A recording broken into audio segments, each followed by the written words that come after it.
Hello students, my name is Jasmeet Kaur from Sahaj Coaching Center, and on this video I'm going to help you solve PTE reading fill in the blanks question type. There are two types of fill in the blanks in PTE reading. वैसे तो बहुत सारे questions होते हैं, but fill in the blanks जो है वो दो तरह की होती है. पहली fill in the blanks होती है जिसमें आपका स्कोर राइटिंग में भी जाता है, और उस fill in the blanks में क्या होता है, जो ब्लैंक है उसके अंदर आपको ऑप्शंस जो है ड्रॉप डाउन ऑप्शंस में मिलती हैं. एक ब्लैंक के 5 ऑप्शंस होते हैं. जो फिल इन द ब्लैंक्स हम करने वाले हैं आज वो है ड्रैग एंड ड्रॉप. इसमें आपको एक पैराग्राफ दिया गया होता है विद ब्लैंक्स, एंड बॉटम में यू हैव 5 to 6 ऑप्शंस जिनको आपने ड्रैग करके सूटेबल ब्लैंक में ड्रॉप करना होता है. तो इसके अंदर सॉल्व करने के बहुत सारे तरीके हैं, and today we are going to try one easiest and the best format to solve these types of blanks. अब पीटीई की जो रीडिंग है उसके अंदर आपके लिए सबसे ज्यादा इंपॉर्टेंट ये है कि आप अपनी जो वर्ड्स हैं उनके मीनिंग समझो. PTE reading requires you to know a good vocabulary, to have the sense of every word, कि वो कहाँ यूज हो रहा है, कैसे यूज हो रहा है, उसका मीनिंग सूटेबल है या नहीं है, ग्रामेटिकली फिट हो रहा है या नहीं हो रहा है. इवन कोलोकेशंस होती हैं, तो आपने ये हर एक वर्ड को समझ के फिर अपनी ब्लैंक में सूटेबली फिट करना है. So let's look at the paragraph first. जब भी आपको ऐसे स्क्रीन मिल रही है तो आपको क्या करना है, पहले बॉटम पे जो वर्ड्स गिवन है उनको देखना है, समझना है कि आपको हर एक वर्ड का आपको मीनिंग पता है या नहीं पता है, और फिर उसके बाद आपने देखना है क्वेश्चन को रीड करके.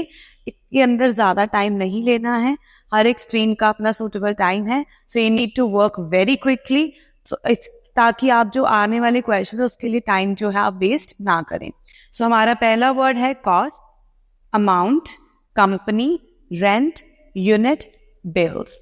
तो हमारे पास टोटल 6 वर्ड्स हैं और 6 ब्लैंक्स है, मतलब हमारे सारे वर्ड यूटिलाइज होंगे और 6 ब्लैंक्स में हमें इनको फिट करना है.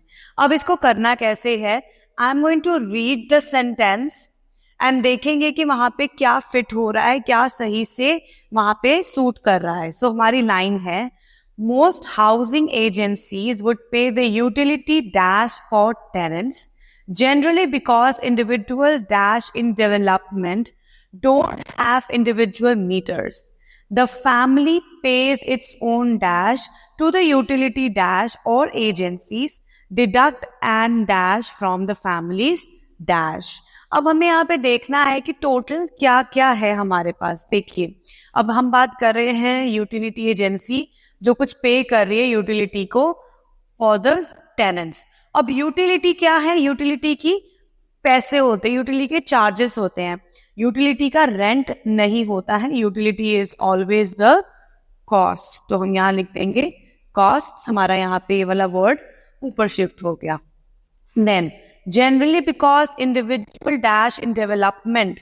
अब डेवलपमेंट में इंडिविजुअल क्या आ सकता है, अमाउंट नहीं आ सकता, कंपनी नहीं आ सकती, रेंट नहीं आ सकता, बिल्स नहीं आ सकते, बट यूनिट आ सकता है. तो individual unit in the development don't have individual meters. अब यहाँ पे हमारे पास मीटर्स आ गया.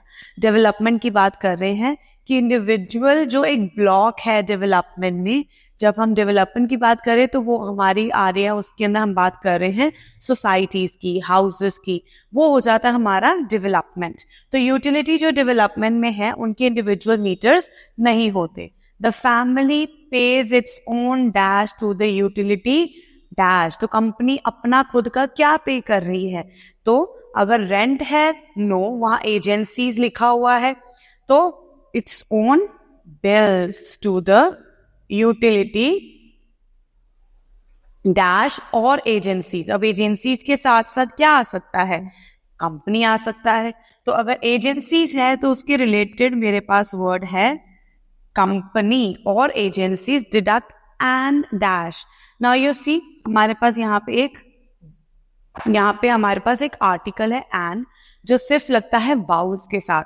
अब यहाँ हमारे पास वाउल वाला वर्ड कौन सा है, देखो अमाउंट. तो यहाँ अमाउंट आ जाएगा with the article and. Deduct an amount from the families dash. अब हमारा अमाउंट भी हो गया, कंपनी भी हो गया, we are left with only rent. तो फैमिलीज रेंट आ गया. ना अगर मैं आपको इसको ब्रीफ में समझाऊं, देखिए, जब हम इसको सॉल्व कर रहे हैं, मैंने यहाँ पे सिर्फ कनेक्शन बनाया है ब्लैंक के बाद वाले वर्ड में। इससे पहले वाला जो स्टेटमेंट है उसके अंदर मैंने इसकी अंडरस्टैंडिंग ली है कि ये पूरा पैराग्राफ किस कॉन्टेक्स्ट में बात कर रहा है और इस पैराग्राफ में क्या क्या इंफॉर्मेशन दी हुई है। उसके साथ साथ जो बॉटम पे वर्ड्स थे, जब मैं उनको ड्रैग एंड ड्रॉप कर रही हूँ, वो वाले वर्ड्स जो है they should completely fit into the blank where they are connecting the word before the blank and after the blank. Usually इसके अंदर हमारा मेन मोटिव होता है कि पूरा जो पैराग्राफ है उसकी एक अच्छी खासी सेंस बननी चाहिए, हमें सेंसलेस बात नहीं करनी है इसमें। If we look at in this in brief, तो will see most housing agencies would pay the utility cost for tenants generally because individual unit in the development don't have individual meters. The family pays its own bills to the utility company or agencies, deduct an amount from the family's rent. एक और चीज यहाँ पे हमने लिखा है utility for tenants. Generally because individual unit in development don't have individual meters. अगर unit है तो उनके पास अपना पर्सनल मीटर नहीं है, इसलिए फैमिली अपने खुद के बिल्स पे करती है। अब यहाँ बिल्स क्यों आया? बिकॉज यहाँ मेरे पास वर्ड आ गया था मीटर्स, तो इस मीटर्स की वजह से मेरे पास वर्ड आ गया बिल्स, की मीटर्स का बिल आ गया टू द यूटिलिटी कंपनी। अब यहाँ कंपनी क्यों आया? बिकॉज आगे हम एजेंसीज की बात कर रहे हैं कि एजेंसीज क्या करती हैं।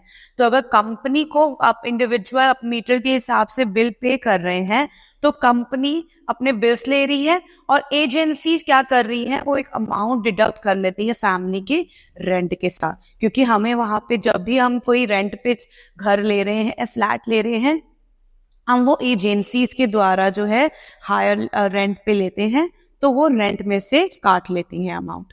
अब इसको सॉल्व करना जो है it's not a very difficult task, क्योंकि हमेशा जब भी आप फिल इन द ब्लैंक्स करेंगे you will see that every fill in the blanks have the options, और वो ग्रामेटिकली फिट होंगी या सिनोनिम्स यूज होंगे, तो आप उनको बड़े ही आराम से सॉल्व कर सकते हैं। Now when we are solving these, what is the most important part? The most important part is whatever words are given at the bottom. After this whole thing, you must know the meaning and its usage. सिर्फ vocabulary को जानना ही सब कुछ नहीं है। जब आप PTE के fill in the blanks कर रहे हो, it's equally important to understand the usage of that word as well. अगर usage नहीं पता है तो आप word को गलत लगा दोगे ब्लैंक में और आपको समझ नहीं आएगा। इसके अंदर जल्दी जल्दी तो करना है, लेकिन साथ ही साथ आपको इसके अंदर बहुत ही ध्यान से काम करना है ताकि आपका कोई भी वर्ड गलत ना हो। आप इसके अंदर करेक्शंस कर सकते हो। मान लो आपने यहाँ पे पहले लगा दिया यूनिट, लेकिन यहाँ पे यूनिट का आंसर गलत हो गया, आपको लगा नहीं ये तो आ ही नहीं सकता है, तो आप इसको चेंज भी कर सकते हो। जब तक आप नेक्स्ट स्क्रीन में नहीं जाते हो, you can make n number of changes that you want to make. It's not कि अगर आपने एक बार आंसर लगा दिया तो वो फिक्स हो गया, आप चेंजेस कर सकते हो until and unless you're on that same screen. You can not change the answer once you skip the screen because PTE में you don't have an option to go back, but you can go further. So अगर आपको इस video से idea हुआ होगा कि fill in the blanks कैसे करनी है, don't forget to like this video. Comment down below कि आपको PTE रीडिंग में और कौन सी ऑप्शंस चाहिए और कौन से आपको हेल्प चाहिए क्वेश्चन टाइप में, and I will try to make n number of videos on that particular topic. Share this video with your friends who are facing a lot of problem in PTE reading, and subscribe to the channel if you're new to it, and don't forget to click that bell icon. Thank you so much for watching.